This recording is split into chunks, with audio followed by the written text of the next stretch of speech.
Sabe, o diagnóstico de diabetes tipo 2, ele não surge do nada de um dia para o outro. Na verdade, ele é o ponto final de um longo caminho, um processo que vai se desenrolando bem quietinho dentro do nosso corpo por anos. Mas e se os primeiros sinais de alerta não fossem os sintomas que a gente conhece, e sim conversas secretas que acontecem entre os nossos hormônios? Pois é, essa é a grande questão, né? A ciência hoje está começando a decifrar justamente esses sinais que ficam escondidos nessas conversas hormonais minúsculas. O que a gente vai fazer aqui é mergulhar no que essas novas descobertas estão revelando sobre essa jornada silenciosa em direção ao diabetes.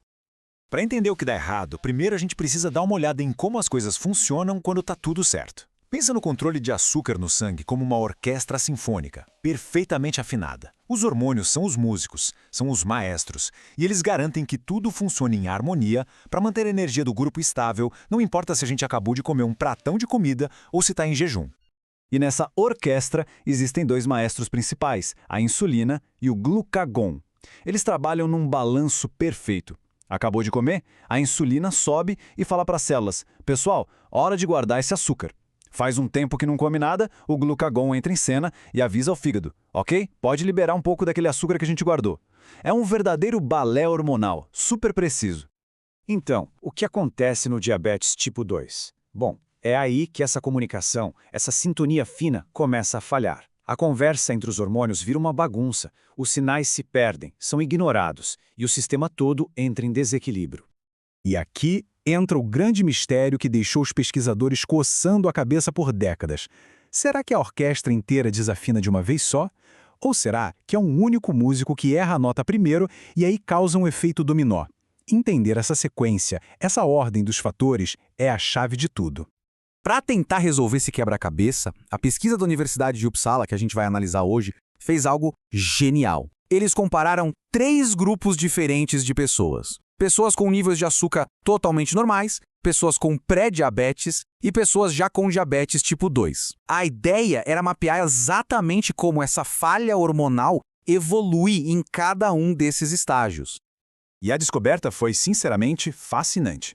Não é um colapso geral onde tudo quebra ao mesmo tempo. O que o estudo revelou foi uma falha bem clara, em etapas. Escalonada, sistemas hormonais diferentes começam a falhar em momentos diferentes da doença, um depois do outro.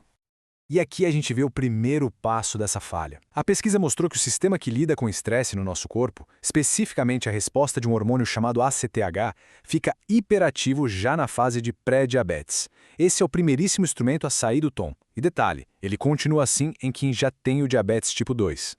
Em total contraste, outras falhas bem importantes vêm só depois. Aquela bagunça mais conhecida do glucagon que fica nas alturas e do hormônio do crescimento que despenca, isso só vira uma marca registrada da doença quando o diabetes tipo 2 já está totalmente instalado. Ou seja, esses outros músicos só desafinam bem mais tarde no processo. E essa citação dos próprios pesquisadores resume a descoberta de forma perfeita. Eles dizem que essa reatividade elevada do sistema de estresse já aparece no pré-diabetes. Por outro lado, os problemas mais famosos, como o excesso de glucagon e a falta do hormônio do crescimento, são as marcas registradas do diabetes já manifesto, ou seja, acontecem mais tarde. Isso ilustra com clareza essa natureza escalonada da falha. Então, para a gente organizar as ideias, a linha do tempo da falha fica mais ou menos assim. Primeiro, na fase de pré-diabetes, o sinal mais claro de que algo vai mal é a hiperatividade do sistema de estresse, é o alarme precoce. Depois, com a doença progredindo para o diabetes tipo 2, aí sim o sistema do glucagon e do hormônio do crescimento também entram em colapso, consolidando o problema. Ok, mas isso tudo levanta uma pergunta bem importante. Como é que os cientistas conseguem medir essas mudanças hormonais que são minúsculas? Como eles veem essas conversas invisíveis? Bom, é aí que a gente entra no incrível kit de ferramentas tecnológicas que torna tudo isso possível.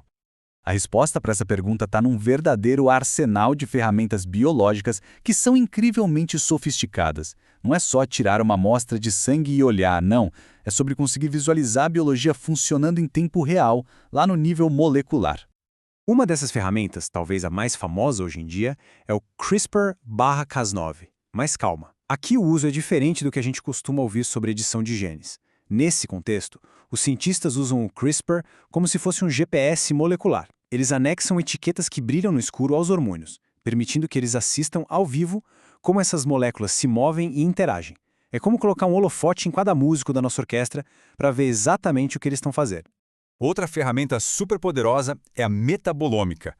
Pensa nela como se fosse o trabalho de um perito forense, um CSI do nosso corpo. Em vez de olhar só para os hormônios, a metabolômica analisa os rastros químicos que eles deixam para trás. E isso dá aos cientistas um retrato super detalhado do que realmente está acontecendo no metabolismo.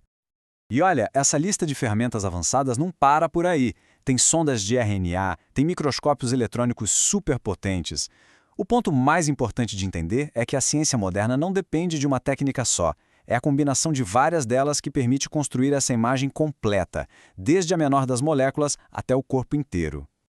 Certo, tudo isso é ciência de ponta, super interessante, mas vamos trazer a conversa de volta para o que realmente importa.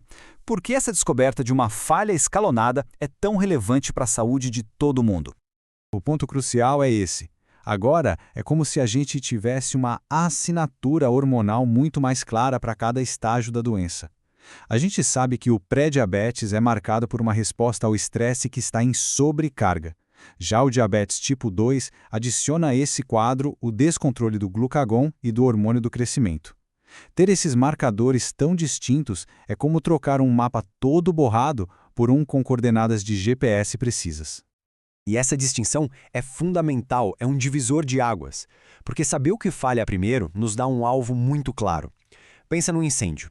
Em vez de só tentar apagar o fogo quando a casa inteira já está em chamas, a gente pode talvez focar na faísca inicial, nesse caso, a hiperatividade do sistema de estresse, para impedir que o fogo se espalhe.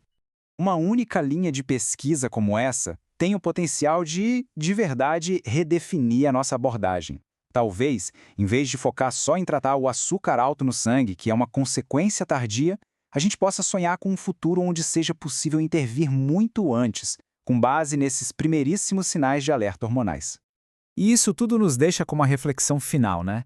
Se a gente pensar no caminho até o diabetes como uma história que o nosso corpo vai contando através dos hormônios, talvez agora, ao aprender a ler os primeiríssimos capítulos, a gente ganhe a chance de reescrever o final. Essa é a grande e empolgante promessa que está por trás dessa ciência.